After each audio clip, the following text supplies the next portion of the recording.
నమస్తే, welcome to sauce TV. దంచు దంచు బాగా దంచు అరే దంచు దంచు బాగా దంచు. వినడానికి పాతగా ఉన్న మోటుగా ఉన్న ఒక పదం నిరంతరం వినిపిస్తూ ఉంటుంది.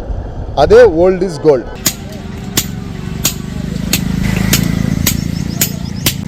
ఎందుకంటారంటే పాత రోజుల్లో ఉన్నటువంటి పద్ధతులు, ఆచారాలు, సాంప్రదాయాలు అవి నిజంగా ఎప్పటికీ చిరస్మరణీయం.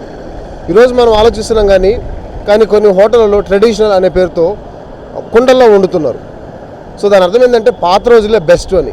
సో ఇప్పుడు ఇవన్నీ ఎందుకు మాట్లాడాల్సి వచ్చిందంటే ఈ రోజుల్లో మనకు మిక్సీలు, గ్రైండర్లు అందుబాటులోకి వచ్చే చకచకా పనులు జరిగిపోతున్నాయి. కానీ పాత రోజుల్లో రోకళ్ళు, రుబ్బుడు రోళ్ళతోటి తినే పదార్థాలు అంటే వడలు కావచ్చు, పచ్చళ్ళు ఇవన్నీ తయారు చేసేవాళ్ళు. సో నెల్లూరులోని సెట్టుకుంట రోడ్లో ఒక ఫ్యామిలీ దీన్ని నమ్ముకొని జీవిస్తుంది. వాళ్ళు ఒకసారి పలకరిద్దాం పదండి.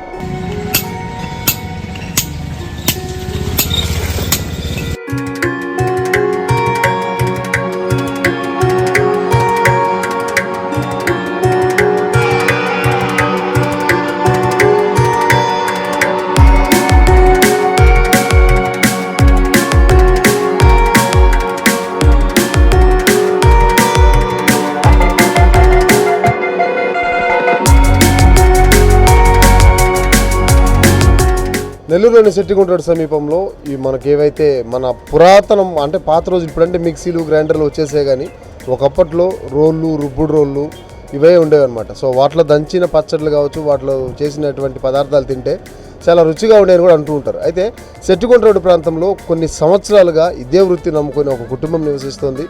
మరి ఈ వృత్తి అంటే ఎలక్ట్రానిక్ గాడ్జెట్స్ ఇంతగా డెవలప్ అయిపోయిన ఈ రోజుల్లో కూడా వీళ్ళకి నిజంగా ఈ వృత్తి వల్ల ఆదాయం ఉంటుందా, అంటే వేరే వృత్తిలోకి వెళ్ళాక దీన్నే కంటిన్యూ చేస్తారా, ఇవన్నీ కూడా వాళ్ళని తెలుసుకుందాం. పెద్దన మరి ఎన్ని సంవత్సరాల నుంచి మీరు ఈ పని ఇలా రోళ్ళు ఇవి తయారు చేస్తున్నారు? ఇక్కడ 40 ఏళ్ళ నుంచి పనిచేస్తాం. 40 ఏళ్ళ నుంచి కర్నూలు జిల్లా నుంచి తెచ్చుకుంటారు రోళ్ళు. ఇక్కడ బేతంచెర్లనా? బేతంచెర్ల, కర్నూలు జిల్లా అక్కడ నుంచి వస్తాయి రోళ్ళు. వచ్చి ఇంకా అవే నాకు అదే ఆ పనే వచ్చి ఇంకా నాకు ఏరే పని రాదు. ఏ రోళ్ళు కొట్టి అమ్ముకుంటా ఉంటాయి. ఇప్పుడు ఈ గ్రైండర్లు, మిక్సీలు వచ్చిన తర్వాత ఈ రోళ్ళు కొనేవాళ్ళు తక్కువ అయిపోయారు. ఎవరెవరు ఇంకా దాన్ని పాటించి వద్దులే రోళ్ళు కొనుక్కునే వాళ్ళు ఎవరన్నా వస్తే రోళ్ళు ఎత్తుకెళ్తారు. ఇప్పుడు గ్రైండర్లు, మిక్సీలు అంటారు, మా రోళ్ళ కాడ రావడం తక్కువ అయిపోయింది. కానీ మాకు ఏ పని రాదు, ఇంకా దీన్ని నమ్ముకొని ఇదే కంటిన్యూ చేసుకోవాలి. ఎంతమంది ఉన్నారు దీన్ని నమ్ముకు? ఇక్కడ మీరు నెల్లూరులోన 3 అంగళ్ళు ఉన్నాయి, 2 అంగళ్ళు ఉన్నాయి. అక్కడ కొండాయపాలెం గట్టు కాడ మా బావాళ్ళు చేస్తారు, ఇక్కడ నేను చేస్తాను. ఎట్లా గిట్టుబాటు అవుతుందా? మరి 40 సంవత్సరాలు చేస్తున్న వృత్తి మీకు ఈరోజు గిట్టుబాటు అవుతుందా అంటే ఏం చెప్తారు? దాన్ని అమ్ముకున్న రోజే తినాలంగా నాకు ఏరే పని రాదు, అదే కొట్టాలి, అదే తినాలి. దాంట్లో ఇంకంతా భగవంతుడు దయ్యాది.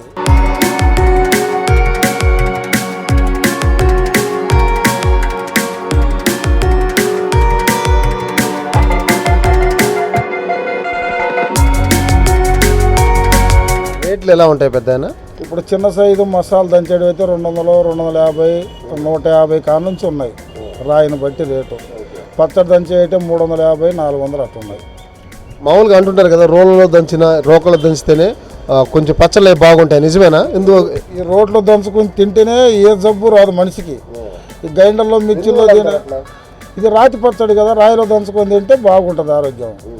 కానీ ఇప్పుడు కష్టపడకుండా మిక్సీలు, గ్రైండర్లు వచ్చాయి, మెదిగిపోద్ది. ఇంకా వాళ్ళు ఏ పని చేయాల్సిన అవసరం లేదు, అది మెదిగిపోతే ఆ టైర్కి పోయి తినవచ్చు. ఏదో కష్టపడి దంచాలా, తినాలా. ఇది తింటే ఆరోగ్యం దెబ్బతిందో బాగుంటుంది. రోజుకి ఎన్ని తయారు చేస్తుంటారు మీరు? నేను పెద్ద రాళ్ళు అయితే 2 రాళ్ళు కొడతా, చిన్న అయితే 5 రాళ్ళు కొడతా. అంతే. ఇంకా చేసుకొని ఇక్కడే కూర్చొని ఉంటారు అంతే, ఇంక వేరే ఎక్కడికి వెళ్ళరు, ఏం పని లేదు. ఇదే కనిపెట్టుకొని ఇక్కడే కొట్టుకుంటే ఎవరన్నా వస్తూ ఉంటారు, చూపెట్టుకొని కూస్తూ ఉంటారు, ఎక్కడికి వెళ్ళరు. మరి మీరు చెప్పిన ధరకే వచ్చిన వాళ్ళు కొంటుంటారా? వాళ్ళు రేట్లు తగ్గించి అడుగుతుంటారు కదా. వాళ్ళు కూడా ఆ రేటా ఈ రేటా, దీని రేటకు గ్రైండర్ వస్తాయి, మిక్సీలు వస్తాయి, ఎవరు దంచుతారు, ఎవరు రుబ్బుతారో అంటూ ఉంటారు. కొంతమంది అంటే గ్రైండర్లో, మిక్సీలు బాగుండదులే, ఈ రోట్లో తింటే బాగుంటుంది కొంతమంది అంటారు. రకరకాలుగా వస్తుంటారు. ఆయన వచ్చి ఎవరన్నా ఎవరు కావాలంటే వచ్చి తీసుకెళ్తారు. సర్లే ఒకటి కష్టపడ్డ సొమ్మని 100 రూపాయలు తీసుకోమంటారు, ఒక 50 తీసుకోమంటారు, తీసుకెళ్తారు. మరి ఈ రాళ్ళు ఎట్లా తెప్పి లారీలో వస్తాయి మీకు? ఎట్లా మీరు పోయి తెచ్చుకుంటారు? మీరు పోయి అక్కడే కర్నూలు జిల్లా పోయి అక్కడ రాళ్ళు కొట్టుకుంటా, ఇక్కడ తెచ్చేసుకొని రోజు 2, 3, 4 కొట్టి ఇలా పెట్టుకుంటారు. ఇవన్నీ రెడీ అయిపోయినట్టేనా? ఇక్కడ ఉన్నవన్నీ అక్కడన్నీ రెడీ అయిపోయి కొట్టి పెట్టుకోం రెడీగా. ఎవరన్నా టౌన్ ఏరియాలో పోతా ఉంటాగా సప్పని రాయి అడుగుతారు, అడిగినప్పుడు తీసుకెళ్ళమని చెప్తుంటే వాళ్ళు నచ్చిన రాయి తీసుకెళ్తారు. ఇప్పుడు ఏవైతే ఇక్కడ ఇవన్నీ ఉన్నాయో ఇవన్నీ కూడా మీరు తయారు చేసిన ఇక్కడ చుట్టుపక్కల ఉన్నంతా కూడా మిషన్తో తయారు చేసినాయి, అందుకే స్మూత్గా ఉంది కొంచెం. అది మిషన్తో చేసినాయి, ఈ నేను చేతితో కొట్టినాయి. ఇప్పుడు ఏంటంటే చారు మసాలా దంచుకోవడానికి ఫినిషింగ్ ఇవి బాగుంటాయి, ఇవి అడుగుతున్నారు ఎక్కువ. అవి జీలకర్ర అల్లం తెల్లగడ్డ దంచుకోవడానికి గ్యాస్ రూమ్లో పెట్టుకొని వంట రూమ్లో పెట్టుకొని దంచుకుంటారు.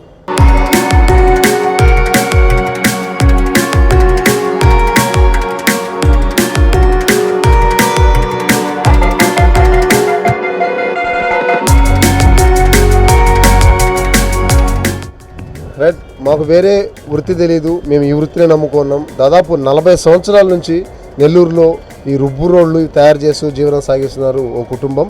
ఏది ఏమైనప్పటికీ ఆయన పెద్దని చెప్పినట్టు దీంట్లో దంచుకొని తింటేనే ఆరోగ్యానికి మంచిది. ఈ రోజుల్లో కరెంటు వచ్చేసింది, మిక్సీలు గ్రైండర్లు వచ్చేస్తున్నాయి. సింపుల్గా ఒక స్విచ్ ఆన్ చేస్తే పని అయిపోతుంది. మిక్సీ అయితే మూత పెట్టేసి ఒక పక్కన కూర్చుంటే పని అయిపోతుంది. కానీ ఇదేంటంటే మనం కష్టపడి దంచాలి, ఒక రకంగా ఆరోగ్యానికి మంచిది. ఎందుకంటే ఈరోజు ఉన్నటువంటి లైఫ్ స్టైల్లో శారీరక శ్రమ అనేది చాలా ఇంపార్టెంట్. కానీ శారీరక శ్రమ ఎంతమంది చేస్తున్నాం అంటే మాత్రం ఈ ఆఖరికి ఫ్యాన్లు కూడా రిమోట్లో చేసి, అంటే మనం కూర్చున్న చోటు నుంచి కదలకుండా పనులన్నీ జరిగిపోవాలి. సో మనిషి ఆలోచన విధానం ఆ విధంగా మారిపోయింది.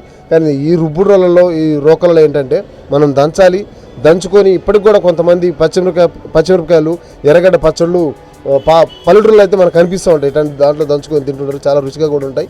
సో ఇలాంటి హస్తకళను నమ్ముకొని ఇన్ని సంవత్సరాల నుంచి జీవిస్తున్నారు. కేవలం ఇది తప్ప వేరే పని మాకు తెలియదని చెప్తున్నప్పుడు మనం కూడా పాత రోజులకు ఒకసారి వెళ్ళి ఆలోచించాలి. ఆ రోజుల్లో ఎందుకు రోగాలు తక్కువ వచ్చాయి, ఇప్పుడు ఎందుకు ఎక్కువ వస్తున్నాయంటే మారిపోయినటువంటి మన లైఫ్ స్టైల్. సో ఇలాంటి వాళ్ళని ఎంకరేజ్ చేయాలంటే వీళ్ళని ఎంకరేజ్ చేయడంతో పాటు మన ఆరోగ్యాన్ని కూడా కాపాడుకోవచ్చు. సో ఇట్లాంటి హస్తకళని ఎంకరేజ్ చేస్తారని చెప్పి ఆశిస్తూ కెమెరా పర్సన్ వంశీకృష్ణారెడ్డితో జోసఫ్ సాస్ టీవీ నెల్లూరు నుంచి.